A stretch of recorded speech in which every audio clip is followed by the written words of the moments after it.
يوم نقول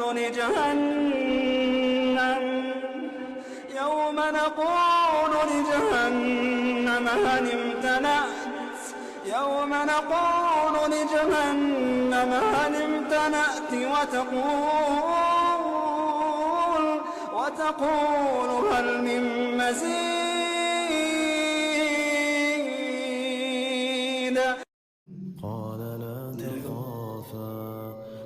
എല്ലാവരും നരകത്തെക്കുറിച്ച് ചിന്തിക്കുമ്പോൾ അവരുടെ മനസ്സിലേക്ക് ആദ്യം വരുന്നത് തീയ്, ചുട്ടുപൊള്ളുന്ന തീയ്, ചുവന്ന തീജ്വാലകള്, കടലുപോലെ വിശുദ്ധമായ കറുത്തിരുണ്ട തീ മാത്രമുള്ള സ്ഥലം.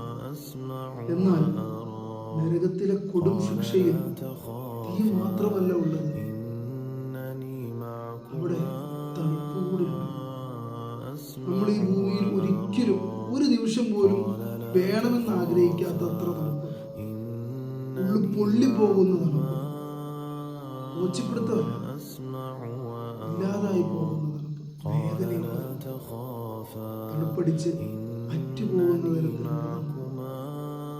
ഇതൊരു സിനിമയിലെ രംഗമോ കേവലം ഭാവനയൊന്നുമല്ല. ഖുർആനിലും സുന്നത്തുകളിലൂടെയും അല്ലാഹുവിന്റെ റസൂൽ നബി മുഹമ്മദ് മുസ്തഫ സ്വല്ലല്ലാഹു അലൈഹി വസല്ലം തങ്ങൾ പഠിപ്പിച്ച സത്യങ്ങളാണ്. അല്ലാഹുവിന്റെ റസൂൽ സ്വല്ലല്ലാഹു അലൈഹി വസല്ലം തങ്ങൾ പഠിപ്പിച്ചിട്ടുണ്ട്, നരകം 2 ശ്വാസങ്ങൾ ഉണ്ട്. ഒന്ന് വേനൽക്കാലത്ത് ഏറ്റവും കൂടുതൽ ചൂട് അനുഭവപ്പെടുന്ന വേനൽക്കാലത്തിലെ ആ സമയം നരകത്തിന്റെ ഒരു ശ്വാസം. മറ്റൊന്ന് ശൈത്യകാലത്ത് പൂച്ചി പിടിക്കുന്ന, ഉള്ളുകൊള്ളി പോകുന്ന അത്രയും മരവിച്ച തണുപ്പ്, അതികഠിനമായ തണുപ്പ് അനുഭവിക്കുന്നത് ആ സമയം. അതുപോലെ തന്നെ ഹബീബായ നബി സല്ലല്ലാഹു അലൈഹി വസല്ലം തങ്ങൾ പറഞ്ഞിട്ടുണ്ട്, ഭൂമിയിലെ ചൂട് നരകത്തിന്റെ ചൂടിന്റെ 70% ഭാഗമാണ്.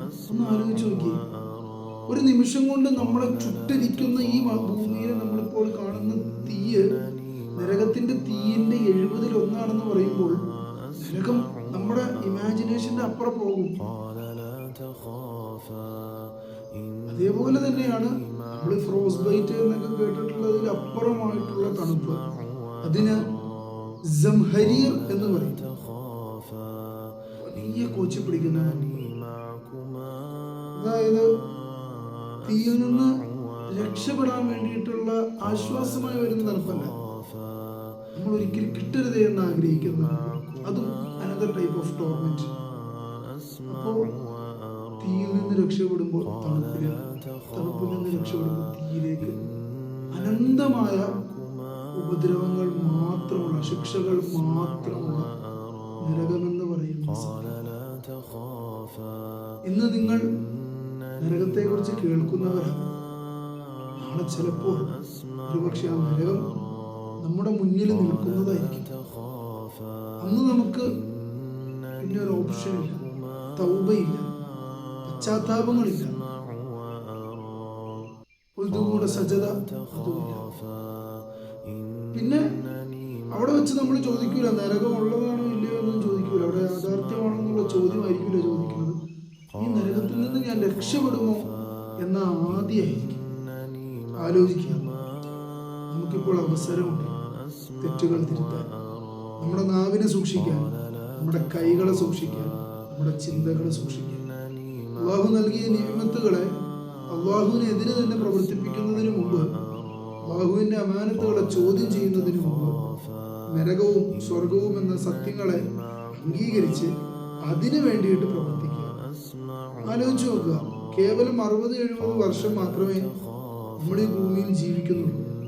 ആ 60 വർഷം കൊണ്ട് അല്ലെങ്കിൽ 70 വർഷം കൊണ്ട് നാം പോക്കിരിത്തരങ്ങളുടെ അങ്ങേ തലം പിടിക്കാൻ നോക്കുകയാണ്.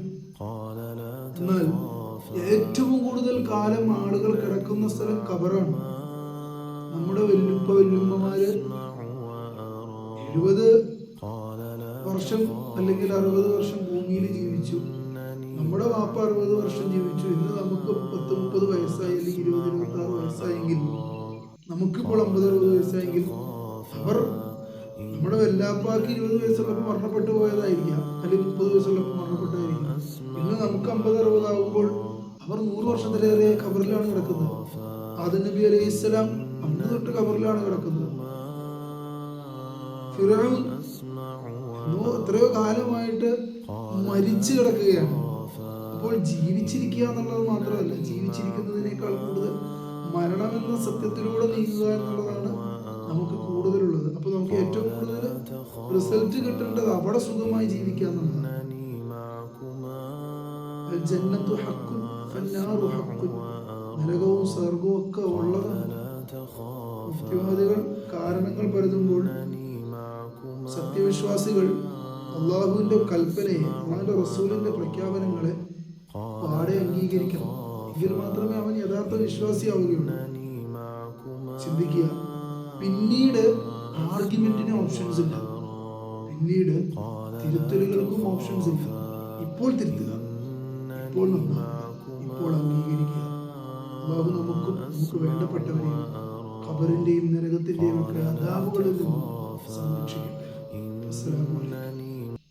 هذه جهنم التي كنتم توعدون اصلوها اليوم بما كنتم تكفرون اليوم نختم على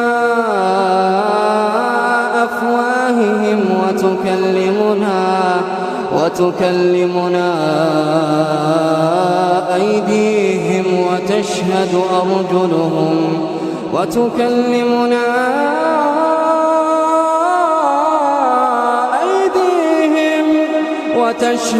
أرجلهم